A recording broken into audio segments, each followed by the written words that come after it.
ঘুমোবো আমি, ঘুমোবে তুমি, গল্প শোনাবে ঘুম পড়ি। হালকা আলো, চোখ বন্ধ। চলো একটা গল্প শুনি।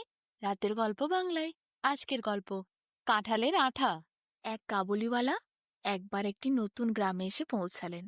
সেই গ্রামের হাটে বড় বড় কাঁঠাল বিক্রি হতে তিনি দেখলেন। পাকা কাঁঠাল। পাকা কাঁঠাল কেমন হয় সেটা তিনি জানতেন না। তার দেশে এত বড় ফল পাওয়া যায় না। পাকা কাঁঠাল কত মিষ্টি সেটাও তিনি কোনোদিন খেয়ে বোঝেননি।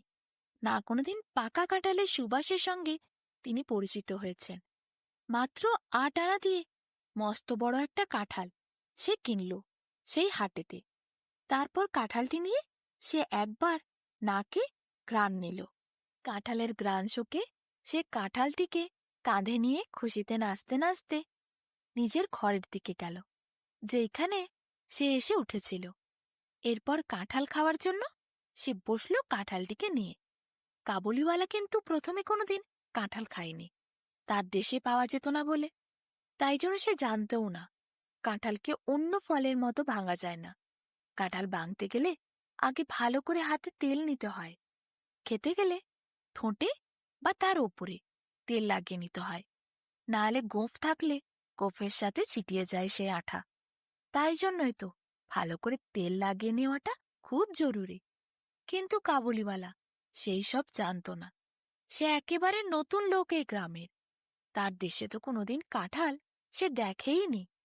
তাই প্রথমে কাঁঠালটিকে নিয়ে ভালো করে টেনে কাঁঠালটিকে ছিঁড়ে ফেলল। বড় একটু টুকরো নিয়ে মুখের কাছে ধরে কামড় দিল। কাঁঠালের আঠা তার হাতে লাগলো, মুখে লাগলো, তাড়িতে লাগলো, জট পাকিয়ে গেল, গোফে লাগলো। তখন সে খাওয়ার সময় অতটা বোঝেনি। খুবই আনন্দের সাথে কাঁঠালটি হাম হাম করে খেয়ে ফেলল। কয়েক মুহূর্তের মধ্যেই অত বড় কাঁঠাল সে খেয়ে শেষ করে দিল। কি মিষ্টি সেই পাকা কাঁঠাল! সেই স্বাদ তো সে খেয়ে আর ভুলতেই পারল না। কিন্তু কিছুক্ষণ পর যখন তার হাতে মুখে আঠাটি শুকোতে শুরু করল, তখন হাত ধুতে গিয়ে সে আর কিছুতেই হাতের আঠা ওঠাতে পারল না। তার গোফে দাড়িতে চারিদিকে সেই আঠা লেগে একাকার অবস্থা। কিছুতেই সে গোফের থেকে আর দাড়ির থেকে আঠা সরাতে পারছে না, পরিষ্কার করতে পারছে না। তাতে হাতে মুখে দাড়িতে কাঁটা আরো বেশি চটচট করছে। এরপর সে ভীষণ অস্বস্তিতে পড়ল।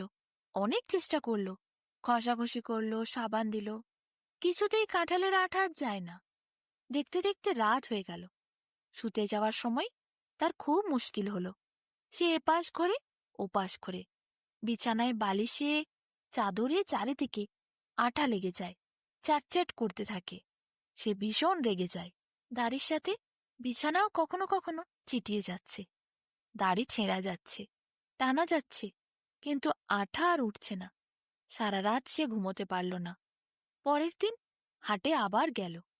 সেদিন এসে হাটে গিয়ে সবজিওয়ালার কাছে সবজি আর মাছ কিনল। বাড়ি এসে ভালো করে রান্না করে মাছের ঝোল দিয়ে ভাত, ঝিঙে পটলের তরকারি খেতে গেল। অমনি দাড়িতে মাছও আটকে যায় আর ঝিঙে পটলও আটকে যায়। এ কি চিন্তা! তার মনে আর শান্তি নেই।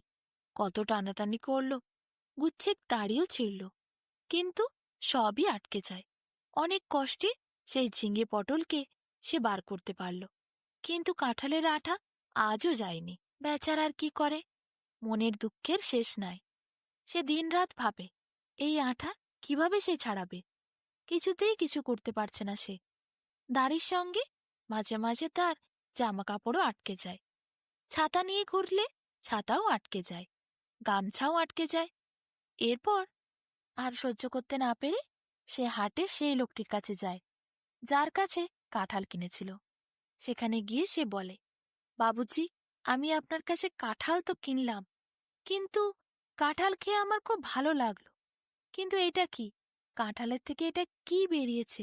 আমার গোটা মুখে দাড়িতে গোঁফে লেগে গেছে। সেই দিন থেকে চ্যাটচ্যাট করছে, আর কিছুতেই ছাড়াতে পারছি না। হাটের সেই লোকটি ভীষণ দুষ্টু ছিল। সে দেখল ভীষণ মজার ব্যাপার হয়েছে, এ তো খুবই হয়রান হচ্ছে, আর একটু মজা নেওয়া যাক। তাই জন্য সে বলল, আপনার দাড়িতে কিছু ছাই মাখুন, আটা ছেড়ে যাবে। কাবুলিওয়ালা এরপর নিজের বাড়িতে এলো, ছাই মেখে ফেলল দাড়িতে।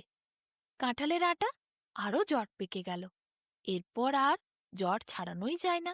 মুখের চেহারাই তার বদলে গেল। কাবুলিওয়ালা আর কি করে, তার মনে ভীষণ দুঃখ। এত বড় জট নিয়ে আরো কষ্ট। চারিদিকে শুধু আটকে যায় সব। বিছানায় বালিশে চারিদিকে শুধু সব চিটিয়ে যাচ্ছে। এপাশ ওপাশ করলে দাড়ি চ্যাটচ্যাট করছে, কিছুতেই ছাড়ানো যায় না। অবশেষে এক বৃদ্ধ লোকের সঙ্গে দেখা হলো তার। বৃদ্ধ লোকটি খুব ভালো ছিল। তাকে বলল, আমার দাড়িতে কোফে, দেখুন না বাবুজি, এটা কি লেগে গেছে। লোকটি বলল, এটা তো কাঁঠালের আঠা গো, কাঁঠালের আঠা লেগেছে তোমার গোফে দাড়িতে। তা এরকম কি করে হলো? কাবুলিওয়ালা এরপর খুলে বলল, সে ছাই মেখেছিল। বৃদ্ধ লোকটি দেখল এই কাবুলিওয়ালা খুবই সহজ সরল মানুষ। তার এই দুঃখের কষ্টের জিনিস থেকে অন্য কেউ ভারী মজা নিয়েছে, তাই তাকে ভুলভাল কথা বলেছে।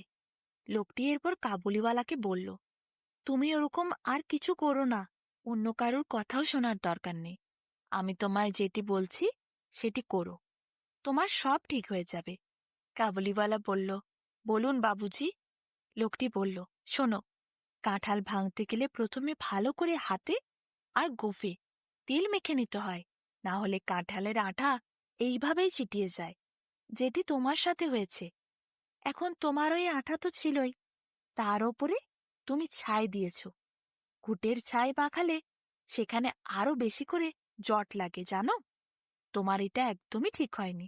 তবে তোমার কোনো দোষ নাই, তুমি তো জানতে নাই। তোমার সাথে কেউ মজা করে এইসব করেছে। আর কোনো কেরামতি করার দরকার নেই।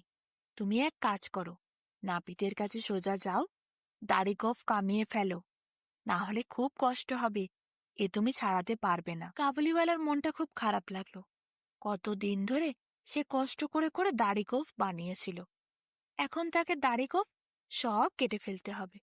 কি আর করবে, কিছু করারও নেই। বৃদ্ধ লোকটিকে ধন্যবাদ জানিয়ে কাবুলিওয়ালা এরপর শেষকালে নাপিতের কাছে গেল। অনেক কাঁদল সেখানে গিয়ে, কতদিনের তার দাড়ি গোঁফ। কিন্তু কিছু করার নেই বলে নাপিত তাকে বলল, আবার নতুন করে তোমার দাড়ি গোঁফ হবে, তুমি কেঁদো না কাবুলিওয়ালা।